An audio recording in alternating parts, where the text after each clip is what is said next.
This week in Louisiana agriculture, the LSU AgCenter and the LSU College of Agriculture are now one. AgCenter Chancellor Dr. Bill Richardson joins us in studio to tell us what's ahead for the new entity.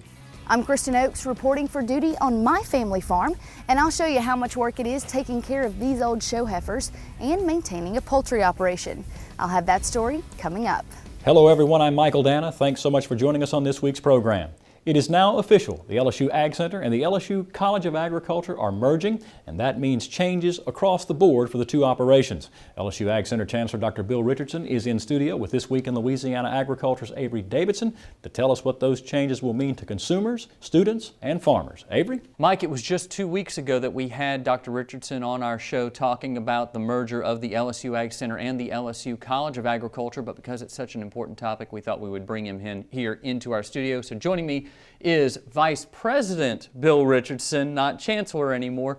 Chancellor, oh, I still have trouble breaking the title. Tell me a little bit about what's coming up with this merger. What are you guys doing right now? Well, divorce was created in the early 70s, 72, to pull the Ag Center, which is the research and extension programs out, and set up as a separate autonomous campus and leave the College of Agriculture on the campus. For 40 years we debated that, whether it was the right thing to do, whether to have the college and the Ag Center together, and it's come time now where we think it's time to take a look at that again, and we've got great leadership in Dr. Alexander and Stuart Bell on the campus, and I think we got the right places, the right people in the right places to make this happen. So what we're going to try to do is to consolidate, whatever word you want to use, the administration of the LSU Ag Center and the College of Agriculture into one unit.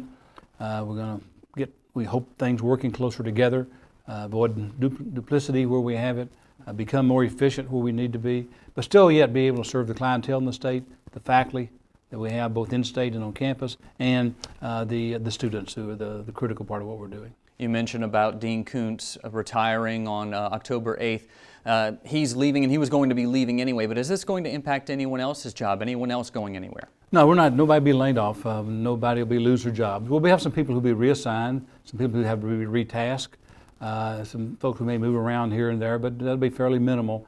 Until we start working through, we got to make sure we look at what we're doing.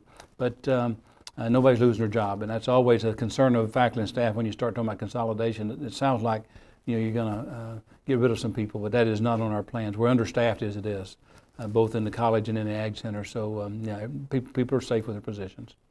You mentioned at the beginning about 40 plus years ago the divorce happened. What changed? What made everyone decide that now we need to put these two back together? And sometimes in institutions you have to get the right people in the right place and at the right time. And then this was it. Dr. Alexander came in with a vision of the university, working closer together. Stuart Bell, our provost on the campus, shares that vision, as do I. Our board of supervisors is trying to get all of us working together. We can no longer continue to be silos. We have to work together, and so the time was right.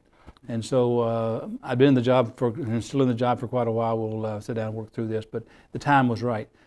We think the problems that were here in 1970s and the 60s and 70s led up to this division have been taken care of. We'll have to be very careful to make sure that none of those things do raise their ugly head again, but I feel very good about it. I think we've got the right people, and over the next couple of years we're going to put it in place, and I'm very optimistic about the outcome. And you guys modeled this after Texas A&M. You didn't try to reinvent the wheel. Why did you go with Texas A&M's model? Well, we looked at several all around the country, and there's so many, and I don't think there's any two models alike that appears to be out there. Tennessee had just gone through some changes, and we looked at what they were doing. IFAS at Florida was looked at.